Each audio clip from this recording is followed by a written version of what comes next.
من الأكلات اللي يزيد عليها الطلب في رمضان البليلة. البليلة تحرص كثير من الأسر أنها تكون في سفرة رمضان. اليوم زرنا أقدم بائع بليلة في المدينة المنورة، واللي عرفنا على أشياء كثير في هالصنعة. والحبايب خدوكي واشكي على من ظلم، يا سيدي ذوق البليلة، يا روحي ذوق البليلة، وانت حاكم وقاضي واشكي على من ظلم.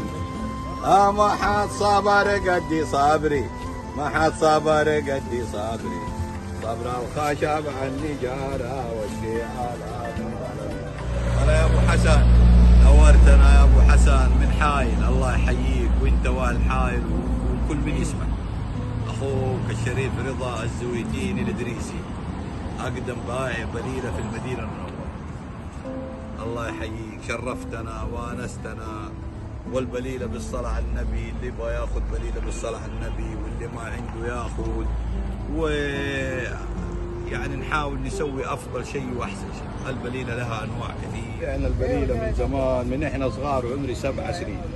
بس اول طبعا كانت الدنيا بالبركه، دحين زادت الخيرات وزادت البركه بفضل الكريم، ثم بفضل امن البلد، امن ال سعود بالدنيا كلها بعد الله عز وجل.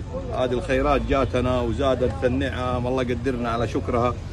وبعنا البليله في الحاره واحنا صغار، كنت ابيعها بطشت كده وقدر صغير، وبعدين اتطورنا صرنا نبيعها بعربيه، بعدين صرنا كده في محل زي ما انت شايف، واخذت الناس الحلوه تجينا وصرنا نسويها في رمضان، وليها اقبال عليها في رمضان، لانه ناس كثير يحسبوها هي تسالي، هي تعتبر من الوجبات الرئيسيه، يعني اخذت العاده عليها والناس تاكلها في الوطن العربي بطريقه يوميه.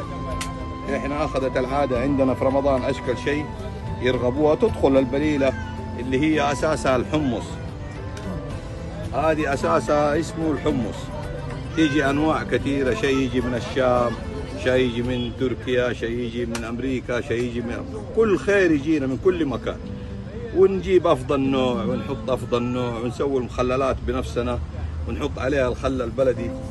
نحاول قد ما نقدر نحط الملح الحجر، كمون اصلي، اي شيء نظيف نجيبه، لو انه بغالي ما يهم، المهم ياخذ الزبون وهو مرتاح.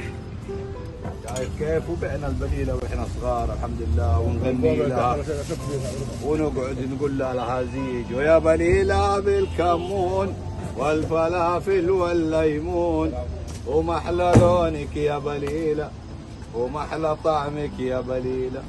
ونبدا نغني لهم وننادي عليهم. كم واحد انت؟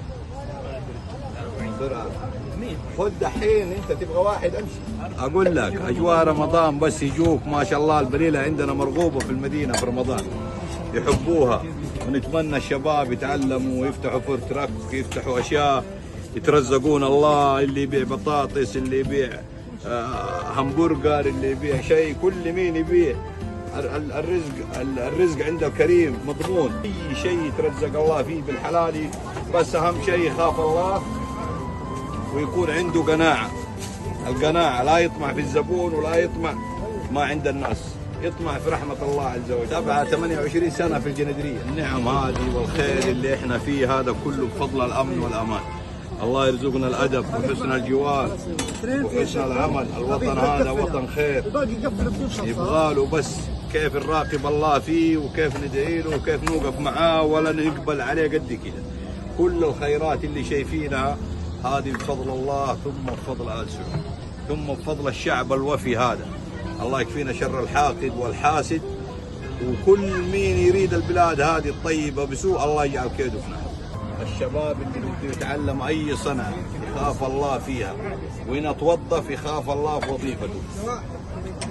هذه اهم شيء، اهم شيء يخاف الله في حرفته، ولا يطمع في الا في رحمه الله. شفت كيف؟ والقناعه والرزق تيجي. معاكم ولد المعلم رضا عمر. كفو والله، اشتغل مع ابويا وساعد ابويا. الله يجزاك خير. كفو حبيبي، الله يبيض وجهك. هي في الاجازه يجي هنا، انا دخلته تحفيظ قران، يدرس في القرآن وفي المدرسة حقته، بعدين وقت الإجازة يجي هنا يتعلم له صنعة. هذول كلهم هنا عندي شباب كثير علمناهم، يجوا يتعلموا ويقعدوا وينفعوا نفسهم، مو شرط بليلة، أي شيء نساعدهم حبيبي.